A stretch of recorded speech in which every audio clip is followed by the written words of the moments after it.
Une seconde, je vous reviens. Rebonsoir mes sœurs. Que la grâce et la paix de notre Seigneur vous soient multipliées ce soir, sainte femme. Personne ne parle plus ici. Amen. Amen, amen. Amen. Oui. Amen, amen. Qui veut parler là? Amen, amen. C'était moi, la sœur Amen. C'est la sœur Annabelle. La sœur Annabelle, dis-nous. Oui, tu as la parole. Déjà, tu sais ce que veut dire Annabelle, n'est-ce pas? Non. Depuis que tu es petite, là, tu cherches seulement les questions sur l'amour, ton propre prénom, tu ne cherches pas, ma sœur.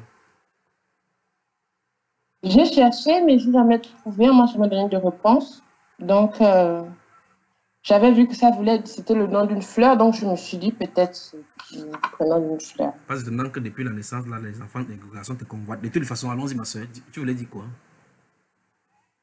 J'avais fait un songe sur la mort concernant 4 pays, et puis il y avait la mort du président africain dedans. Permets-moi de noter. Dans un ordre donné. Voilà, s'il te plaît, on va y aller doucement. Tu vas parler de tel que ceux qui nous écoutent puissent savoir que c'est pas moi qui suis en train de parler. Parce que j'ai une voix masculine, alors que tu as une voix féminine. Tu t'appelles Annabelle, d'accord? Donc, la mort des 4, combien de présidents, les mes soeurs? Dedans, il y a 2 présidents qui meurent. Il y a ils sont à 3. Il y a un qu'on laisse en vie. Et dans la foulée, on cite le nom il y a le nom de la Côte d'Ivoire qui est cité en fond. Ça fait 4 pays, 2 présidents qui meurent et il y a un qu'on laisse en vie. Bon, donc il y a 4 pays qui sont indiqués. C'est ça? 4 pays. Combien de présidents meurent?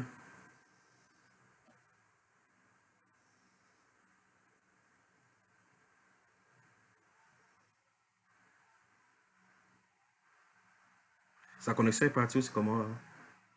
Oui, frère. Voilà. Allons-y, on va commencer. Le nombre de pays, il y a la Côte d'Ivoire, mon pays. Et la Côte d'Ivoire, pour le premier pays, c'est le Cameroun. Le Cameroun. D'abord. Oui, il te voit venir. Donc, tu commences par le Cameroun. Le Gabon. Non, mais c'est vrai, c'est bon. Quand je vais raconter le songe, c'est dans l'ordre, en fait. Ok. C'était le Cameroun. Cameroun 1, oui. Le Cameroun. Gabon 2. Le Gabon et le Congo. Gabon, Congo. Oui. Gabon. La Côte d'Ivoire venait ensuite, mais c'était assez... Je vais raconter comment ça a commencé. C'était dans la nuit du 18 au 19 avril. Dans le songe, je marchais à la frontière du Congo. Après, du Rwanda, pardon, du Rwanda. Après, je suis passée par le Congo et puis j'ai atterri, je suis arrivée en bordure d'une route. Il y avait des véhicules, il y avait, il n'y avait pas grand monde dans la rue. Et j'étais là, je marchais dans la poussière, c'est une route goudronnée, mais il y avait beaucoup de poussière qui volait. Et là, j'ai vu 3 grumiers arriver. 3 grumiers arriver avec des billes au koumé. Je sais que, en général, quand on dit le Gabon, et là, je vois les 3 grumiers qui venaient en toute vitesse. Et ils sont rentrés, ils ont foncé tout droit dans un bâtiment qui était en centre. En fait, ce bâtiment-là, il n'y avait pas de portail. Le bâtiment était à un carrefour. Il était comme les anciens, comme des bâtiments un peu qu'on trouve dans les villes américaines qui séparent en fait 2 voies. C'était comme si c'était de forme triangulaire en fait. Il était au centre en fait de ce carrefour. Et les 3 grumiers ont foncé dans la porte. Et ils sont rentrés dans le bâtiment, ils ont fondu à l'intérieur. Et quand les 3 grumiers arrivaient, toute la population criait Ali Bongo au Cameroun. Là, je suis que j'étais au Cameroun. Ali Bongo au Cameroun. Et dans le rêve, je me suis dit, c'est vrai que les billes de koumé, c'est l'un des symboles de la forêt gabonaise. Qu'est-ce que tu as dit, Bilou Koumé, c'est quoi? Ça veut dire quoi ça? Les billes, le bois qui fait la richesse, en fait, en dehors du pétrole au Ok. Gabon, au Koumé. C'est ces bulles de Au bois dont Koumé. on parle dans les grumiers. Les grumiers parlent chaque fois pour aller donner, jeter dans la mer pour voyager chez les Blancs avec. C'est ça? Oui, c'est ça, les billes de Koumé. Hmm. Donc, et quand j'ai vu ça venir, et quand ils arrivaient, en fait, tout le monde disait, ah, Ali Bongo au Gabon. C'est là, j'ai dit, Ali Bongo au Gabon. Et quand les camions sont rentrés dans le bâtiment, j'ai dit, ah, mais c'est vrai que le Koumé, les billes de Koumé, c'est vrai que c'est chez nous, effectivement. Et je m'avance, la foule s'est avancée vers ce bâtiment-là, qui était en plein milieu de la route. Et moi, je me suis avancée aussi. Hmm. Et là, je les vois ressortir. Hmm. Je vois Paul Biya qui sort avec Ali Bongo. Et Ali Bongo, il était en colère. Et il y avait une sorte de haie, une sorte de barrière avec les gardes du corps. Mais moi, j'étais à l'intérieur. On ne me voyait pas. C'est comme si mon esprit volait. Et puis, j'étais là, en fait. On était en fait à trois. Ils avançaient. Moi, j'étais à côté d'eux comme ça. Et le président Paul Biya il avait son air habituel comme s'il souriait, mais comme si, en fait, il avait un air assez comme s'il était pensif, l'air qu'il a souvent, je ne dérange pas, je suis gentil. Et puis, donc, il marchait, les mains en poche, il sortait de ce bâtiment-là, et Ali Bongo était en colère contre lui. Et il lui disait, ça ne va pas se passer comme ça, pourquoi je dois être le seul à plonger, moi je ne suis plus dans cette affaire de corruption. Il hurlait, en fait, il était très, très en colère. Il hurlait à l'oreille de Paul Biya, mais Paul Biya faisait continuer. Il ignorait, en fait. Et ils avançaient, j'avançais aussi avec eux, j'étais derrière eux. Il y avait la foule autour. Et en sortant, en fait, c'était juste à quelques pas, peut-être 5, 8 pas, il y avait la limousine qui était garée là, le véhicule. Donc, on est monté, ils sont montés, je suis montée aussi. Bon, tu es allé dans la limousine des présidents, discrètement, on ne te voit pas quoi? Non, en fait, personne ne me voyait, vu qu'il y avait les gardes qui ont poussé les gens. Moi, c'est comme si je volais, en fait. Comme si j'étais au-dessus d'eux. Tantôt, je suis là. Je sais pas. J'étais dans le véhicule. C'est comme si je voyais de dessus. Après, j'étais à l'intérieur. Et ils sont montés. Sauf qu'au moment où ils montent, ce qui m'a étonné, c'est que l'apparence de Ali Bongo, c'était l'apparence d'avant. Avant son AVC, même avant, il y a quelques années, quand il avait encore les cheveux cholés et tout ça. Et ils sont montés dans le véhicule. Et quand je monte dans le véhicule avec eux, dans le véhicule, il y a le nouveau président du Congo, Tshisekedi. Le véhicule est comme ça, on est monté. Moi, j'étais de ce côté-là. Alors, ma soeur, permets-moi s'il te plaît, avant, tu vas continuer exactement là où tu t'es arrêté, d'accord? Tu nous as parlé de la mort du président et les 4 pays ont été donnés dans l'ordre: le Cameroun, Gabon, Congo, Côte d'Ivoire, n'est-ce pas? Et là maintenant, je t'arrête parce que tu parles du président congolais Etienne Tshisekedi, n'est-ce pas? Sauf qu'il y a 2 Congos, donc il faut préciser, lorsqu'il s'agit de la RDC, c'est-à-dire l'ex-Zaïre, ou bien du Congo, Congo Brazza, d'accord? Le Congo dont il est question, c'est quel Congo? C'est Congo Brazza ou Congo Kinshasa? Il me semble que c'est Kinshasa, parce que Brazza, c'est là où il y a Sassou Nguesso. Oui. Tshisekedi, oui, c'est Kinshasa. Oui, donc c'est pour ça qu'il fallait qu'on précise là pour savoir de quel Congo dont il est question, d'accord? Voilà, continuons dans ma soeur. Ok, voilà. D'ailleurs, oui, avant qu'on ne monte dans le véhicule, non, c'est après. La Côte d'Ivoire, c'est après. Donc, on est monté dans le véhicule. Et quand on monte dans le véhicule, là, je vois qu'il y a le président du Congo qui est juste là au fond. Il est au fond. Et ce qui m'a, comment dire, non, avant que, non. Ça fait depuis le 19 que je l'ai revu, non. Oui, vas-y doucement, ma soeur. En fait, donc, nous parlons de la mort des présidents. Quand on est monté, voilà. Quand on est monté, en fait, moi, j'étais dans la limousine, j'étais de face, donc du côté gauche. Le président Paul Biya est monté du côté, donc voilà, il est monté donc au côté gauche, en regardant face à la route. Moi, j'étais face à lui, il ne me voyait pas. Et à côté, il a fermé la porte. On a fermé la portière, c'était Ali Bongo qui est monté. Il continuait à se chamailler, il hurlait. Et en face d'Ali Bongo, là, il y avait un garde apparu.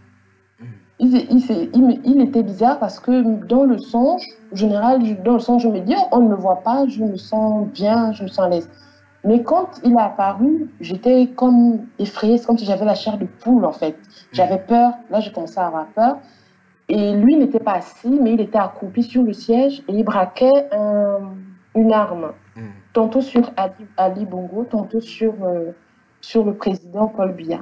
Plus le temps montait, plus au rythme en fait des échanges, il tournait l'arme comme ça, mais l'arme touchait vraiment. Eux, ils ne s'en occupaient pas, mais moi, je commençais à paniquer. Plus ça hurlait, plus le rythme en fait du mouvement de l'arme variait. Moi, dans le rêve du sang, je prenais vraiment peur. Je me dis, mais il va vraiment tirer. Et le gars qui était là, il me terrorisait parce que dans le son, j'étais convaincue que ce n'était pas un être humain normal. Je savais que ce n'était pas un être humain normal. Les présidents là ne semblaient pas le voir, n'est-ce pas? Oui, non, voilà. Je me disais, mais il ne le voit pas, il va tirer le bout de l'arme et contre la poitrine, il va tirer. Donc, il basculait l'arme de temps en temps, il basculait son arme soit sur Paul Biya, soit sur de temps en temps, sur Paul Biya. Voilà. Et à un moment, il le faisait très vite. Et moi, j'avais peur. Je me disais, une balle va partir. Mais pourquoi il se dispute? Il ne voit pas, en fait, l'être là et tout. C'était pas vraiment un être humain. C'était pas un être humain normal, en fait. Comme si j'étais convaincue de ça. Et après, là, ça commençait à me troubler. Parce que, au rythme, l'apparence, c'est à ce moment-là que l'apparence de Paul Biya a commencé à être floue. Déjà, quand il se dépassait vers le véhicule, tantôt le visage l'apparence du président Paul Biya se floutait. C'est comme quand la télé a un problème, quand on veut zapper et que l'image bug. Tantôt c'était lui, tantôt c'était le président Tshisekedi. Donc ça faisait comme ça se brouillait. Oui. Et quand il était dans le véhicule, ça a continué. Ça se brouillait. Tantôt, Ali Ben parle au président Paul Biya, tantôt c'est lui, une fraction de seconde, c'est lui, une fraction, c'est l'image du président Tshisekedi. Donc ça faisait ça tout le temps. Je me disais, mais qu'est-ce qui se passe en fait? Et jusqu'au moment où le gars tire. Et quand il tire sur le président Paul Biya en pleine poitrine. Et là, il tire. Et je vois la scène, et au moment où je me retourne pour voir ce qu'il fait de Ali Bongo, il tire aussi sur Ali Bongo. Donc, je meurs. Et quand je me retourne pour voir le corps du président Paul Biya, c'est le président Tshisekedi qui était terrorisé. Il était terrorisé en regardant, ce n'était plus Paul Biya, c'était le président Tshisekedi, mais il était encore en vie. Et il regardait Ali Bongo, et il était vraiment paniqué, il était terrorisé. Il était effrayé.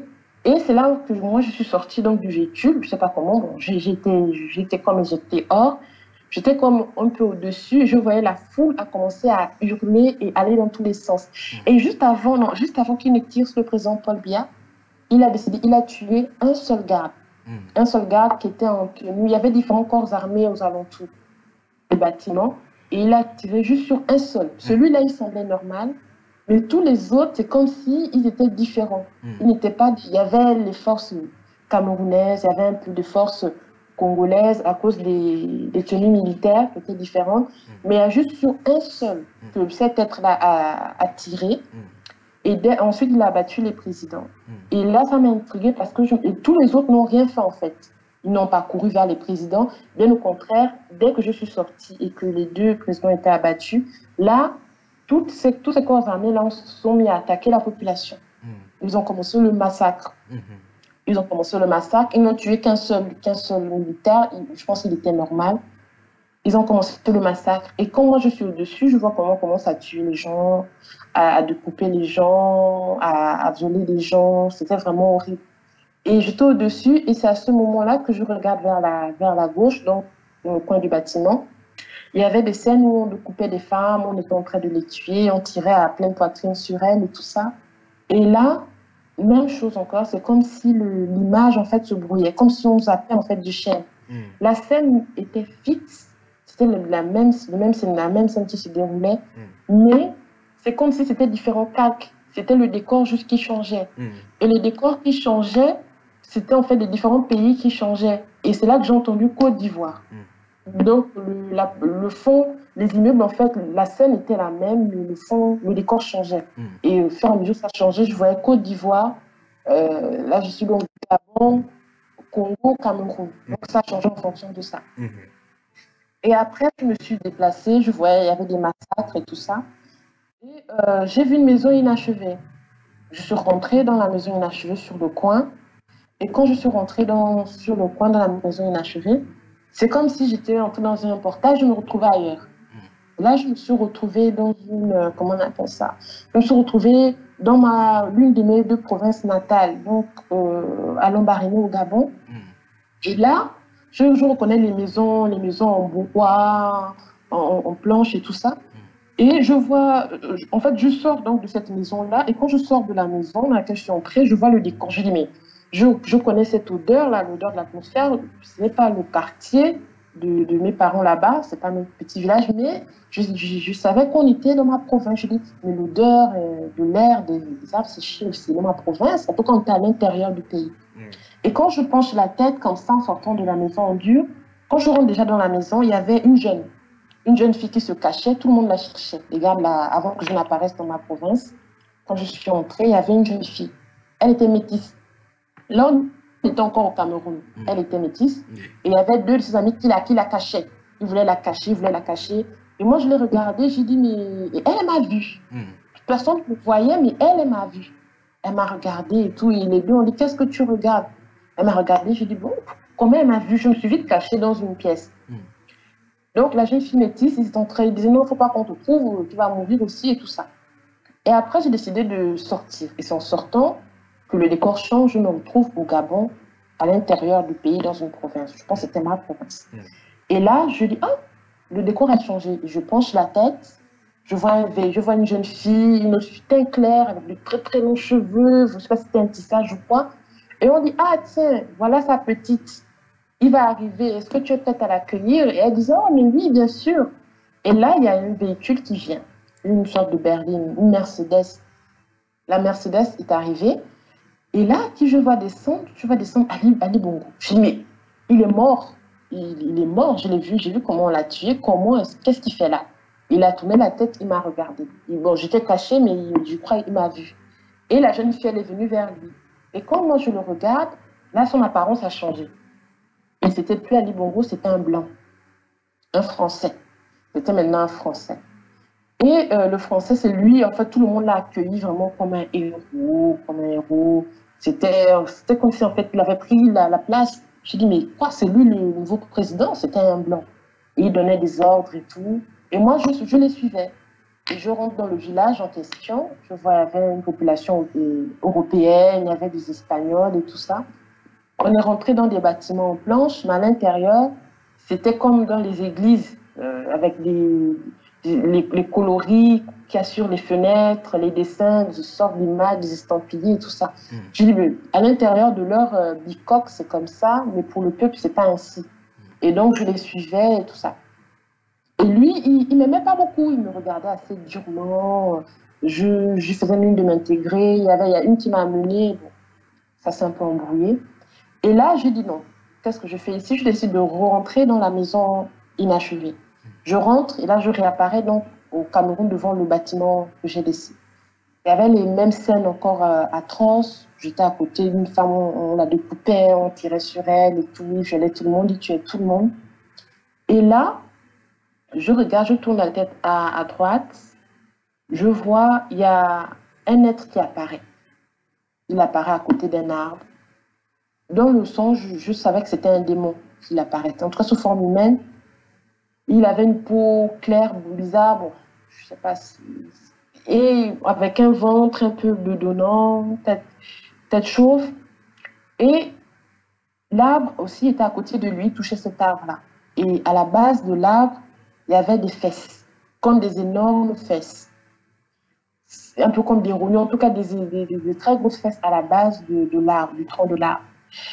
Et quand je tourne ma tête vers la gauche, juste devant moi en fait, parce que j'étais concentrée sur lui, je tourne comme ceci, et je vois, il y avait une fille nue qu'on découpait, qu'on tuait, et il y avait d'autres femmes nues qui se levaient, elles ramassaient leurs affaires, elles mettaient sur la tête, et elles ont adressé la parole à cet être-là qui est apparu.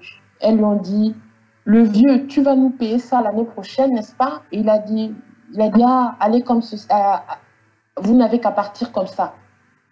Elles sont parties. Elles venaient, en fait, c'était des femmes qui venaient d'être violées. Celle qu'on le coupait, peut-être parce qu'elle avait résisté. Et du coup, moi, j'observais donc cet être-là, il ne me voyait pas, mais il y avait une femme qui était à quatre pattes, dans le sang, j'étais convaincue que c'était une sœur, parce qu'elle résistait. Je ne sais pas si elle priait dans son cœur, mais elle résistait. Elle avait un cabas euh, jaune avec des taches noires. Elle résistait, et lui, il s'est assis. C'était une sorte de talus, il y avait cet arbre-là, une sorte de petit terre-plein, il y avait cet arbre-là, et il y avait le caniveau juste à côté. Donc, elle s'en allait. Lui s'est assis sur l'espèce de petit talus. Il la regardait, il riait et il a dit, je l'ai noté quelque part, il lui a dit, alors, tu ne sais pas que grâce au viol, en fait, ça me rend plus fort, saison pour ça. Et il touchait l'arbre et il y avait des bourgeons, ce sorte de rejets sur l'arbre à la base. Il disait, regarde mes beaux bourgeons, regarde les rejets, tu ne vois pas la floraison de mon arbre. Et il expliquait à cette fille-là que à chaque événement, quand il y a la guerre, lui, il apparaît, il est là pour ça. Donc pour le viol et tout ça. Et c'est à ce moment-là que la fille qui était en fait, elle était à quatre pattes, elle n'arrivait pas à bouger, comme si elle résistait. Elle a tourné la tête, elle m'a regardée. Elle m'a vue. J'étais convaincue que personne ne me voyait, mais elle m'a vue. Ses yeux étaient noirs. C'est comme si on lui avait arraché les yeux. Ses yeux étaient complètement noirs. Sa bouche aussi, ouverte, mais complètement noire. Mais elle m'a regardée. Elle m'a regardée droit dans les yeux. Et c'est là que j'ouvre la porte. Et c'est là que mon songe s'est terminé, en fait.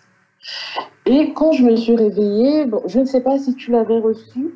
Je ne pense pas avoir oublié des détails, mais j'avais fait un enregistrement et que je t'avais envoyé. Mais je pense il y avait un travail avec les sœurs, c'était en plein jeûne. Bon, comme j'ai vu que je me suis dit, bon, peut-être que tu n'avais pas reçu, une semaine après, j'ai demandé à Dieu de révéler le songe à une sœur du forum, vu que c'était la dernière semaine de jeûne. Et 2 semaines après, j'ai vu la sœur Annie qui a parlé, bon, je crois que j'ai écouté d'un bouc qui était sur un cercueil avec une femme d'un président blanche. Bon, mais tous ces présidents-là, en dehors de Tshisekedi, elles ont des femmes blanches, que ce soit Paul Biya ou Ali Bongo. Donc, voilà. Et chose étrange, c'est que lundi dernier, le lundi qui vient de passer, on a fait l'enregistrement, on n'a pas terminé. Ça s'est terminé en prière. J'ai rêvé dans un de mes rêves, un de mes songes, il y avait en fait la voix des sœurs. J'entendais des voix. J'allais quelque part. J'ai dit, mais je connais ces voix-là. C'est les voix de tout à l'heure, c'est les voix des sœurs. Et à un moment, je me retourne et je vois devant moi, je reconnais le pagne que la sœur qui était dans le songe à 4 pattes portait. Et j'ai touché, c'était du bassin, j'ai touché, j'ai dit, mais Seigneur, je connais ce pagne-là. Et c'est comme ça que j'ai entendu, j'ai dit, mais c'est le pagne du songe du 19 avril. J'ai touché le pagne et après j'ai entendu la voix d'une sœur. Et une voix m'a dit, mais c'est elle, c'est ta sœur. Parmi les sœurs du forum. Je ne sais pas si je pourrais reconnaître la voix. J'entendais comment elle parlait. Je dis, je connais la voix, c'est la voix des sœurs du forum. Et il y a une voix qui s'est démarquée. Et moi, elles étaient de dos. Moi, j'étais comme si j'étais un peu, on va dire, 2 marches d'escalier. Et j'ai touché. Elle parlait, elle portait cette robe-là, ce cabas. Et j'ai touché tout. Et après, une voix m'a dit, c'est elle. Mais c'est elle qui était dans... C'était la femme du songe, en fait.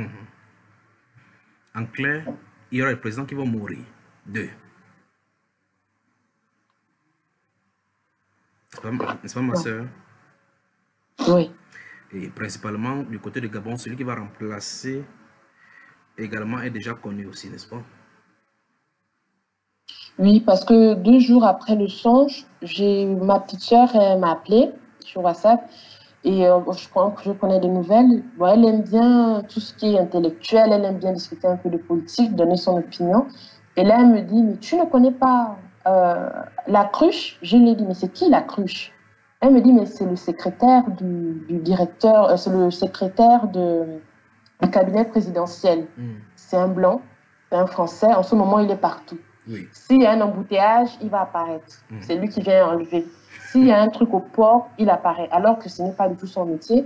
Et là, maintenant, depuis 2 mois, il y a des débats, forts débats sur l'opposition ici, même en France, sur le plateau français, comme quoi il se présente au présidentiel. Et c'est là que, quand elle m'a dit ça, j'ai dit, mais attends, j'ai dit, ne te déconnecte pas, on va écouter un truc. C'est là que j'ai réécouté l'enseignement que tu avais fait au Gabon il y a 2 ans, où tu parlais de celui qui allait venir. Parce que ma petite soeur me disait, mais je ne comprends pas, c'est un blanc. Je sais qu'au Gabon, on est assez orgueilleux. Comment est-ce que quand il va faire des campagnes, il distribue des choses à la jeunesse, les gens l'applaudissent et la jeunesse est derrière lui. Et c'est là que je me suis souvenue, on a écouté toutes les deux, et dans l'enseignement, tu expliquais que c'est un jeune qui va venir et qui va avoir le pouvoir de contrôler la population. Peu importe ce qu'on pourra dire, on ne pourra pas discuter avec lui. Et c'est là que j'ai compris, en fait, que ça avait déjà pris forme. En fait. Voilà. Et pour la Côte d'Ivoire, Alessandro, comment il s'appelle? Alassane. Bon, on n'en parle pas, n'est-ce pas? On prend la respiration musicale, on revient, n'est-ce pas, ma soeur? Oui.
Le frère Christian Pondo, dans ma prière pour ma nation, je crois que c'est ce que nous sommes en train de faire, parce que les exactions qui vont se commettre dans des nations en période de ces crises seront terribles.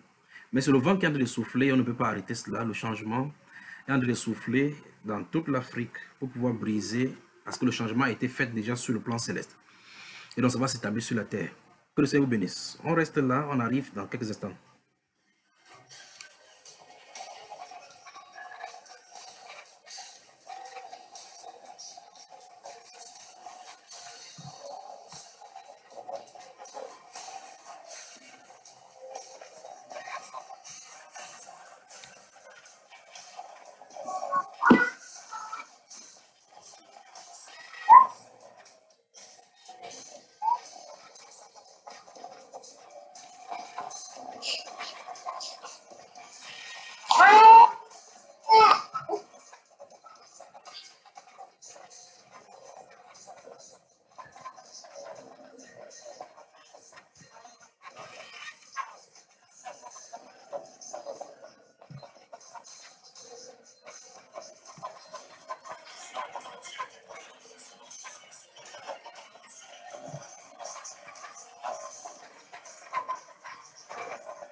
Il y a eu un vaillant guerrier sur la terre appelé Nimrod, il est passé. Il y a eu un vaillant chasseur également, sous le temps de domination des rois d'antan.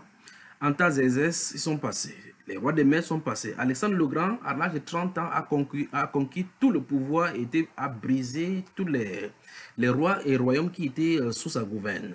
Nous avons le roi Darius, le roi Cyrus, Darius Ier, Darius II et tous les autres qui ont passé.